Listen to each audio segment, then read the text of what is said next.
Welcome back to the class. We are continuing our discussion on Anthony Giddens' work, The Consequences of Modernity. And this is an extremely important work which discusses the debate around the whole question of globalization and modernity. So this is the third lecture in this week. We started with a class on the whole concept of modernity, its basic assumptions and its historical and social context of its origin and emergence.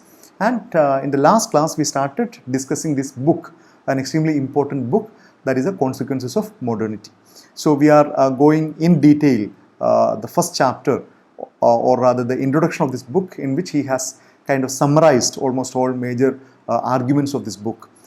He introduces a lot of concepts, and we need to be familiarized with these basic arguments.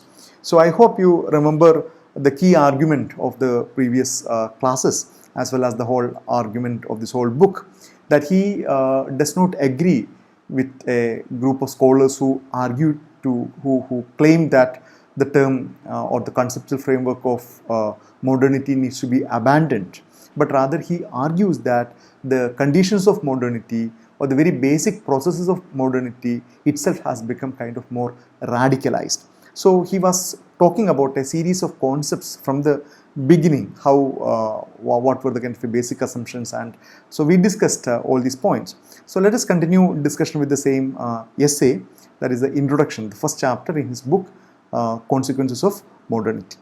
So in this work, we are continuing with this discussion on modernity, time and space. So in this section titled Modernity, Time and Space, he is introducing some very important, some extremely central arguments about the transformation of late modernity and what exactly is happening in terms of the spatial and temporal aspects of social relationship. And this concern about the spatial and temporal aspects of social relationships is yet another central theme on the sociological theorization of globalization. So let's see what he talks about. So no one could tell the time of the day without reference to other social spatial markers. So he is talking about the fundamental shift that took place when traditional societies are transformed to become modern societies. So we know that this transition has happened in quite a lot of places, and so when you talk about this transformation, that unconnected traditional societies, okay, or traditional tribal societies or agrarian societies, which had very minimum kind of connections with each other, are now all kind of completely integrated into a modern social world during the time of modernity, okay, aided by modern technology and then communication and then a host of other things. So what happens there? So he argues that in the pre-modern period, in traditional agricultural or tribal societies, a when was almost universally either connected with where or identified by a regular natural occurrence. Okay, so when you talk about when, a particular time, a time was understood as connected to a particular place, or the time when was connected with the kind of natural cycles, whether it is winter or autumn or summer or spring or any other period, or on the basis of lunar calendar, or on the basis of lunar cycles. So you always required a specific anchorage in the placeness, in the physical setting of a place, in order to connect or in order to answer the question when. So the time was something so deeply anchored, deeply connected with the physicality of a particular geographic area. Okay, in every traditional society, they have their own idea of time. Many times it could be cyclical, many times it could be linear, but for them the time is something that is so locally rooted, so locally established, and they didn't have a time about as something as a kind of a global category. Okay, so the time was about then and there. The invention of mechanical clock and its diffusion to virtually all members of the population, a phenomenon which dates at its earliest from the late 18th century were of key significance in the separation of time from space. So here this is an extremely important point. So what did mechanical clock do? Okay, mechanical clock tells you that on 8 o'clock, 8 a.m. 8 a.m. is not only an 8 a.m. for you, but it is 8 a.m. for people in another part of the same country, or it is the same 8 a.m. in some other part of in a place which you have not even seen, or maybe some thousands of kilometers away. Also, it is 8 a.m. or it could be 9 a.m. or it could be 7 a.m. Okay, so you understand that the time becomes relational. Time is not something that is unique to your, uniquely anchored to or attached to your own place. It has a global independent character. Okay, so this the clock expresses a uniform dimension of empty time, quantified in such a way as to permit precise designation of zones of the day. That is the working day. Yeah. So the clock expresses a uniform dimension of the empty time. So the clock expresses a dimension of an empty time, in the sense this particular time is not anchored to any particular place. Okay, so 8 a.m. or 10 p.m. can be seen as a time which is not connected to any geography. So 8 a.m. could be in India, 8 a.m. could be applicable to any part of this whole South Asia. Okay, so it's not that you don't need to understand that this 8 a.m. is anchored to a particular place. So it's a kind of an emptying of time that Giddens talks about. Time was still connected with space and place until the uniformity of time measurement by the mechanical clock was matched by uniformity in social organization of time. Okay, so you know that this particular idea that the time you can have very connected time connected to any particular geography across the globe, but that something else happened. That is, the kind of a mechanical clock was matched by the uniformity in the social organization of time. So how do you organize your social relationship with respect to time? Okay, for example, you know that there's an important argument about industrialization. Okay, so the siren of the factory became an important important sign around which this entire human activity revolved. With the siren, people, thousands of people go into the factory, and with another sounding of the siren, they stop work and then they begin to eat, and then with the next siren, they again resume the work. Okay, so a social organization was completely transformed. It was again organized in a much larger thing. This shift coincided with the expansion of modernity and was not completed until current century. One of the main aspects of this worldwide standardization, one of its main aspects is the worldwide standardization of calendars. Everyone now follows the same dating system. The approaching year 2000, for example, is a global event. Different New Years continue to coexist, but are subsumed within a mode of dating which has become to all intents and purpose universal. We know that the Hindu calendar or Islamic calendar or even every region had its own calendar. All these calendars are there, but they are losing its significance. And this Christian era this year is 2020, and next year will be 2021, has become the most dominant, the most important mode of making sense of this time period. A second aspect is the standardization of time across regions. Even in the latter part of the 19th century, different areas within a single state usually had different times, while between the borders of states the situation was even more chaotic. But now things have become more standardized.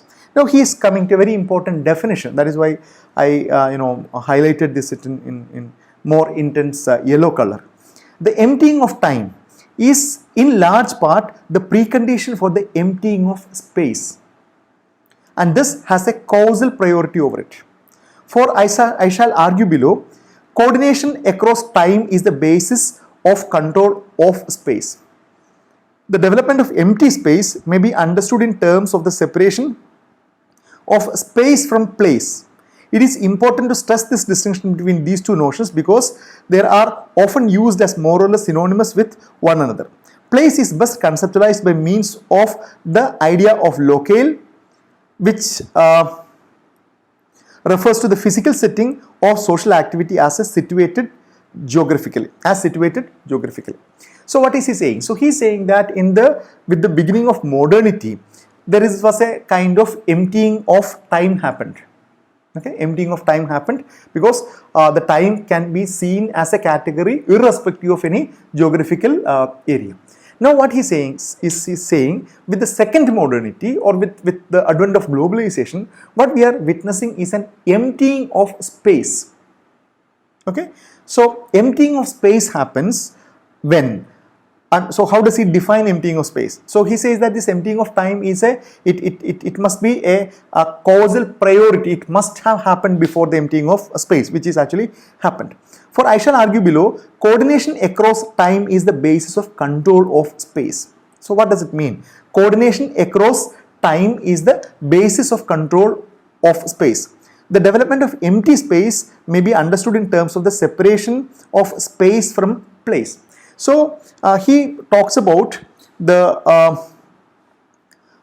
coordination of across time is the basis of control of space. Now imagine a multinational company, okay, which is headquartered in New York, and they have different offices in all major continents. They have manufacturing units, they have marketing units, they have their financial units, they have sub offices in all major countries. So when the decision making is taking place from that New York headquarters, what they are actually able to do is that they are able to control the time. A single video conferencing, okay, with all the people, all the heads of these different regional offices across the globe happens. A decision is implemented, either to go for a merger or a new investment or a layoff or an acquisition or whatever be that. A particular decision is taking place, and then that decision is communicated, it is implemented across the globe. Okay, so what is happening is they are actually taking control, it's coordinating the time. Okay, the local times could be very different in different parts of the globe, but they are able to communicate with all these different geographical areas at a given time. And that kind of a coordination, what is the impact of such kind of a coordination? Okay, what the impact of such kind of a coordination? What is the impact of such kind of a coordination to the notion of place? So he's making a distinction between place and space. This is extremely important. We will come back to this distinction again later. In the 6th week, we will come back to this concept again, the relation between space and place, whether space can be seen as absolute or relational. All these points are something very, very important. So when the CEO of that company makes a video call or make a conference call to all his colleagues across the globe, what is happening is a kind of an unprecedented form of coordination between time and space. Okay, so there the place becomes irrelevant or less significant, whether it is Delhi or Tokyo or London or Beijing. That physicality of that particular spaces becomes irrelevant to a large extent, because the people sitting there are able to listen to and interact to that particular person or interact among each other in the given time. Okay, so that is what he is saying about the development of empty space may be understood in terms of separation of space from place. It is important to stress the distinction between these two notions because they are often used more or less synonymous with one another. Place is best conceptualized by means of the idea of locale, which refers to the physical setting of social activity as situated geographically. So a place is connected with a physical aspect at a given given geographical area. In pre-modern societies, space and place largely coincided. Okay, in pre-modern society, if a social activity has to take place, it has to take place in a given place and space. There was no way of this activity being coordinated from elsewhere. Since the spatial dimensions of social life are, for most of the population and most respects, dominated by presence. Okay, so you have to be physically present there in order to establish that kind of a particular action. Or social action, social organization took place only when they are present, physically present, by localized activities. The advent of modernity increasingly tears space away from place by fostering relations between absent others. Okay, so when you converse with somebody through Skype or through Google Meet or through Zoom, what you are actually is conversing with somebody who is absent physically in your room or in your place. That person must be sitting thousands of kilometers away. But there is social organization is taking place, social relationship is taking place, interaction is taking place. Okay, given situation of face-to-face interaction. In conditions of modernity, place becomes increasingly phantasmagoric. That is to say, locales are thoroughly penetrated by and shaped in terms of social influences quite distant from them. Okay, the structures of locale is not simply that which is present on the scene. The visible form of the locale conceals the distantiated relations which determine its nature. So a particular social action can be heavily influenced by not only by the actors who are present here, but also by the actors who are absent there. Okay, so this he elaborates this this whole implications of this particular thing about this emptying of time which happened with first modernity and emptying of space which happens along with the second modernity, because emptying of space is something that is the fundamental reason behind the global integration of social organization, of cultural interaction, of economic productions, and every aspect of human relationship. So why is the separation of time and space so crucial to the extreme dynamism of modernity? Okay, so first, it is a prime condition of the process of disembedding, which I shall shortly analyze. We will come back to this in the next page. The separating of time and space and their formation into standardized empty dimensions cut through the connections between social activities and its embedding in the particular context of presence. So this emptying of time and space, it has the ability of disembedding social actions from a particular social context. This is what he wants to argue, and that's why he is introducing this term disembedding, and it's a very, very important term. So in the pre-modern societies, a social action takes place in a particular context. Okay, a violence takes place because of some reason that happened, and that violence is enacted in a given context, so that this context becomes extremely important.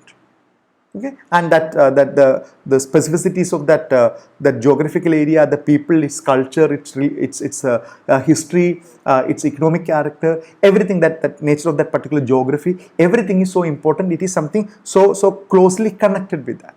Okay, but in a late modernity, in the era of globalization, what happens that actions can take place without much to do with the kind of a local context. Okay, a company in which I am working or somebody is working, whether it will work or not, whether it will be closed down or not, may not have nothing much to do with what is happening in that geographical place in which this company is located. That decision could be taken by somebody sitting in some thousands of kilometers away. Okay, or a particular kind of food that you take, a particular kind of fashion that you want to follow, a particular kind of music that you consume, okay, may not have anything to do with the local context. Rather, it could be produced everywhere. It could be produced anywhere. So things that happen here can have impact somewhere else. Things that happen somewhere else will have impact here. Okay, so that kind of a continuous process has this ability of disembedding. Okay, disembedding things, taking away, uprooting things from its own context. Second, it provides the gearing mechanisms for that distinctive features of modern social life, the rationalized organization. Organizations, including modern states, may sometimes have the rather static internal quality which Weber associated with bureaucracy, but more commonly they have a dynamism that contrasts sharply with pre-modern societies. And then the third point, the radical historicity associated with modernity depends upon modes of insertion into time and space unavailable to previous civilization. So what does it mean? The radical historicity associated with modernity depends upon modes of insertion into time and space unavailable to previous civilization. So we know that this whole idea that we have evolved over a period in time, and there is something called as a Christian era, then there was BC, there was AD, and then we are in 2000, and then so we have a large picture of this historicity in front of us. Okay, and that is why we are able to place our society, our social context into this larger historical, larger historical canvas. And this was something simply unavailable to the pre-modern society, because this pre-modern society, even now quite a lot of tribal societies, simply do not have this understanding of history. Okay, their understanding of history could be very, very different. They may have an understanding that things are completely eternal, or they may have an understanding that things are completely cyclical. Okay, but this kind of a very rooted historical understanding is something very unavailable, is completely unavailable for the pre-modern societies. Okay, so let us now discuss what does he mean by this term disembedding. Let me now move on to consider the disembedding of social systems. By disembedding, I mean the lifting out of social relations from local context of interaction and their restructuring across indefinite spans of time, place. That's an extremely important point. So he's talking about the lifting out of social relationship from local context of interaction and their restructuring across indefinite spans of time and space. Okay, so for example, a festival like Deepavali. Okay, a festival like Diwali. So Diwali has a very specific local context. But now you know that Diwali is a very important festival even in diaspora across the globe. So when Indian diaspora in the US, when they celebrate Diwali, what is happening is that they are celebrating Diwali in a completely disembedded place. Okay, so this disembedded can be spread across any geographic areas. Okay, so when we enjoy a Hollywood movie, okay, when we are able to identify with the emotional turmoils of a particular actor in one of the Hollywood movies, okay, even though that context in which that film is depicted comes from a completely different place, it is uplifted and we are able to consume it. Okay, so this particular disembedding of ideas, disembedding of practices, disembedding of social norms have become one of the central feature of globalization. And that is why for Giddens this whole process of disembedding is something extremely important. And he offers very important, interesting, analysis about it by bringing in notions of risk and trust. And before that, he brings in two important categories known as symbolic tokens and expert systems as two important mechanisms that play a very vital role in this process of disembedding. So I want to distinguish two types of disembedding mechanisms intrinsically involved in the development of modern social institutions. The first of these I refer to as the creation of symbolic tokens. The second I shall call the establishment of expert systems. So these two terms, symbolic tokens and expert system, he say play a very important role in the disembedding of social relations from a given cultural and geographical context and thereby making it kind of a global. Okay, thereby disembedding, lifting out things from its own local context. So by symbolic tokens I mean media of interchange which can be passed around without regard to specific characteristics of individuals or groups that handle them at any particular juncture. Various kinds of symbolic tokens can be distinguished, such as media of political legitimacy. I shall concentrate here upon the token of money. So he's talking about symbolic token as tokens, okay, which have a universal appeal, okay, which is understood and brought in practice not only by people of a particular community, but it has a universal appeal. And he gives the example of money, and there is a lengthy examination of into the philosophical aspect of money. Karl Marx calls it as the universal war. Okay, a very negative characterization. Why he calls it as a universal war? Because you can use money to buy any any artifact. Okay, so Marx used the term, spoke of money as the universal war when he wanted to talk about how the money in a sense really conceals the kind of labor that goes into the production of certain things. So here money, that money, unlike the previous period, unlike maybe the pre-modern period, even there money existed. But here when you talk about electronic forms of money, we are talking about money which we don't even see that. Okay, imagine that with a barter system. In a barter system, you have to have a commodity, and this commodity is exchanged with another commodity. But with the advent of money, money has a universal character. You can use the money to buy anything that you want. Okay, and this money is appealing to everyone. And this scope of appeal began to exceed. Okay, the scope of money began to exceed when we became more and more progressed with the establishment of nation state. Every nation produce their own money, and then of course there was always the possibility of exchanging money with another currency. Okay, and with say countries like European Union, with the introduction of euro, it became much more easily transferable and became kind of a thing. So in the current era, when you are buying something from an Amazon or from a Flipkart or from abroad, when you pay online, we don't even see what exactly money is.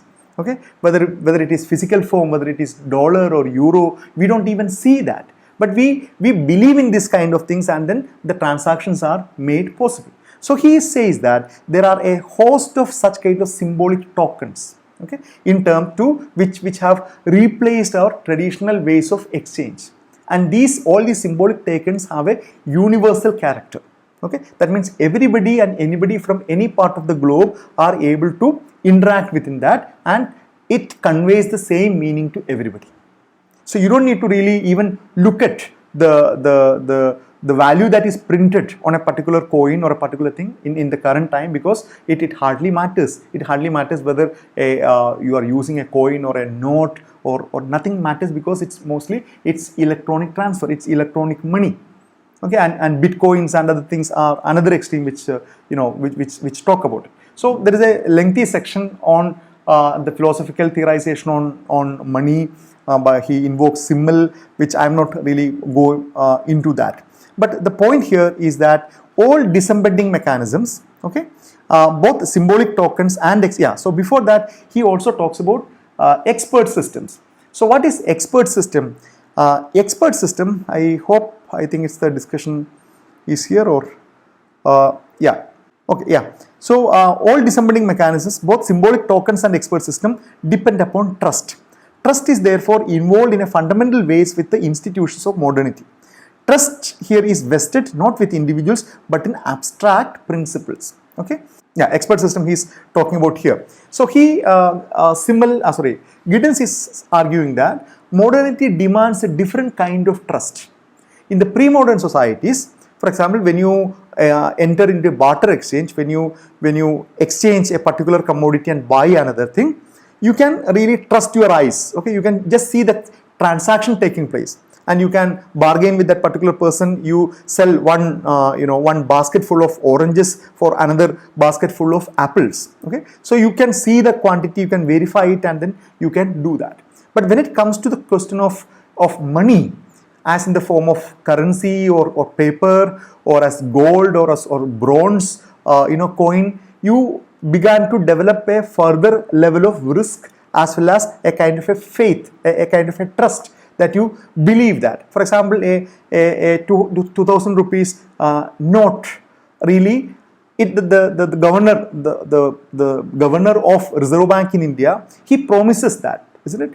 There's a promise by the governor of Reserve Bank on Indian note. So every state promises that. Okay, the bearer of this particular note has this much of amount with him. It's a promise, and we have learned to trust that. So in a modern society, unlike that of a pre-modern society, has learned to face certain kind of trust, as well as certain kind of trust, risk, as well as certain kind of trust. Now, trust exists. For example, Simmel says when we believe in someone or some principle, it expresses the feeling that there exists between our idea of being and being itself a definite connection and unity, a certain consistency in our conception of it, an assurance and lack of resistance in the surrender of the ego to the conception, which may rest upon particular reasons, but it is not explained by them. Trust, in short, is a form of faith, in which the confidence vested in probable outcome expresses a commitment to something rather than just a cognitive understanding. So when you trust certain things, when you sell certain thing and then buy a bundle of cash, that particular act has some set of trust in this validity of this particular bundle of note, saying that all these are original notes, they are not counterfeit, and not only that they are original, the other person whom you are going to give this cash will accept that. That's a faith. Okay, so that's a faith. You deeply believe that. You are convinced that the bundle of notes that you have in your hand, it contains the value of stuff that you sold. Okay, and when you give it to somebody to sell, to buy something from another buyer, he will accept it. Okay, so there must be an exchange of such kind of faith, and that exchange is something what he calls it as the as a very important element of this this expert systems. So now let us look at the nature of expert systems. By expert systems, I mean systems of technical accomplishment or professional expertise that organizes large areas of the material and social environment in which we live today. Okay, but the systems in which the knowledge of experts is integrated influence many aspects of what we do in a continuous way. So he's saying that modern societies have necessitated that we place our trust into a continuous series of expert systems whose working that we don't know much about. It's a very interesting argument. For example, when he gives the example of a flight. I know very little about the codes of knowledge used by architects, and yeah, there are quite a lot of examples. For example, when you decide to fly, you have absolutely vast majority of the people have absolutely no knowledge about the whole entity called as an aeroplane. It's aerodynamics, it's the control system, the quality of the pilot, whether the pilot is qualified enough, is he experienced enough, does he have enough knowledge. We don't even know whether there is sufficient fuel is filled in the aeroplane. Okay, we know nothing. Okay, we know nothing. We know that okay, it's a system that has been put in place by a group of experts. Thereby, it should work. Okay, so similarly, when we go into an ATM or when we use our credit card, okay, we repose our faith into an unseen system which is developed by experts.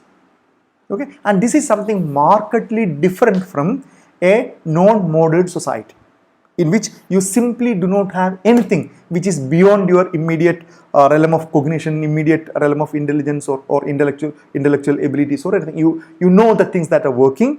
Okay, you know that these people are good at doing that. You can observe everything. They are part of your social system. But here we are investing millions of rupees, millions of dollars into some entity. Just by a click, the whole money vanishes.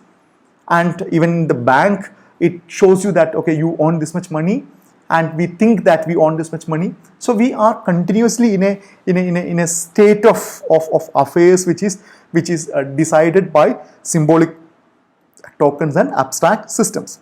So expert systems are disembedding mechanisms because in common with symbolic tokens, they remove social relations from the immediacies of contexts. Both types of disembedding mechanisms presume yet also foster the separation of time from space as the condition of the time-space distanciation which they promote. Expert systems disembeds in the same way as symbolic tokens by providing guarantees of expectations across distantiated time-space. This stretching of social systems is achieved via the impersonal nature of tests applied to evaluate technical knowledge and by public critique upon which the production of technical knowledge is based used to control its form. So there is a stretching of social systems that the travel. You get into a bus, and then there is a railway system. There is a there is a air. There is a aeroplane systems. So all these systems are providing you with possibilities to engage in travel, or in the case of transaction of money, which are prepared by different people with adequate claims to technical expertise, and we only believe that. So that really brings to the whole question of trust, which we need to quickly go through that. So the main definition of trust in the Oxford English Dictionary describes it as a confidence in or reliance on some quality or attributes of a person or thing, or the truth of a statement. So these are some of the old definitions of risk. I am not going into the details. You must read these sections. It's a very interesting historical analysis of how these notions of trust evolved, and how these notions of trust are socially constructed. Okay, where the trust is involved, in Luhmann's view, alternatives are consciously borne in mind by the individual in deciding to follow a particular course of action. Someone who buys a used car instead of new one risks purchasing a debt. So risk is not only fear about certain natural calamity or certain misfortune. Okay, a risk is we know about the possible outcomes. Okay, as in the case of a example that he gives, when you buy a used car, you know that it could be a bad one, or it may not work, or it might come with huge repairing costs. But you know about the possible outcomes, and you know that some of these outcomes might be quite bad, but we nevertheless engage in that. Okay, and if you look into our everyday activity, this we do this kind of calculations on a momentary basis. Okay, on every day, every moment we do this, and this was something very different in a pre-modern society. You never had this much of occasions where you were forced to undertake so much of risk in their everyday life. So trust is usually much more of a continuous state than this implies. That is, I shall suggest below a particular type of confidence rather than something distinct from it. Similar observations, apply to read that. It's a kind of more elaborate thing. So now he comes to, I propose to conceptualize trust and its attendant notion differently. For ease of exposition, I shall set out the elements involved as a series of 10 points, which include a definition of trust, but also develop a range of related observations. So he talks about his own argument about how trust in the second modernity is something different. Trust is related to absence of time, and trust is related to absence in time and in space. There would be no need to trust anyone whose activities were continuously visible and whose thoughts process were transparent, or to trust any system whose working were wholly known and understood. Okay, because we know that you don't need even to trust it, it's known to that. It has been said that trust is a device for coping with the freedom of others. Very, very interesting one, because you think that person is capable of doing it, and his ability to do so, your confidence in that thing is what you understand it as trust. But prime condition for the requirement of trust is not lack of power, but lack of full information. Okay, it's not the lack of not the lack of information, but the lack of power, but lack of full information. Trust is basically bound up not with risk, but with contingency. Trust always carries the connotation of a reliability in the face of contingent outcomes, whether these concerns the actions of individuals or the operations of systems. We are always worried about what happens at a situation of a contingency, not always about the risk. Trust is not the same as faith in the reliability of a person or a system. It is what derives from the faith. Trust is precisely the link between faith and confidence, and it is this which distinguishes it from the weak inductive knowledge. The latter is confidence based upon some sort of mastery of the circumstances in which confidence is justified. All trust is in a certain sense a blind trust. Again, very, very important points that he talk about. We can speak of trust in symbolic tokens or expert systems, but this rests upon faith in the correctness of principles which one is ignorant. I think you need to you go through that. He talks about some some 8 or 9 points about how this trust is different. He makes a distinction between in the, let's see, the 6th point. In conditions of modernity, trust exists in context of a general awareness that human activity, including within this spheres, the phrase the impact of technology upon the material world is socially created rather than given in the nature of things by divine influence. Yeah, and danger and risk are closely related, but they are not the same. The difference does not depend upon whether or not an individual consciously weighs alternatives in contemplating or undertaking particular course of action. What risk presumes is precisely danger, not necessarily awareness of danger. So read that. It's a more nuanced understanding of risk and how in late modernity we are forced to deal with this ever-present notion of risk in a continuous manner in our life, because the risk and trust they come together. They are the two sides of the same coin, and unlike any pre-modern society, these things become omnipresent in our everyday life, because we are forced to deal with these symbolic tokens and abstract systems. Because this abstract system is what we are dealing with in our everyday life. Okay, you walk into a hospital, you meet a doctor, and the doctor gives you medicine. We don't know who prepared the medicine. You don't know where it is produced from. You blindly believe the doctor, or the doctor gives you some medical test and the report. Somebody examines your blood and then gives you a report, and then you trust that report. Okay, a report prepared by unseen people, a report prepared by using all kind of machines and chemicals and other things, but we believe and then we take medicine.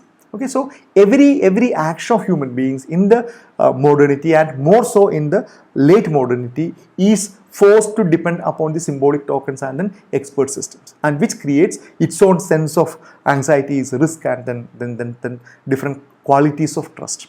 And this risk is again a very important point, which we will discuss later, as I mentioned you the other day. Ulrich Beck's theory on risk society is something very fascinating. Okay, so let us stop here. It's time up, and this is the last part, the reflexivity of modernity, which we will take up in the next class. Thank you.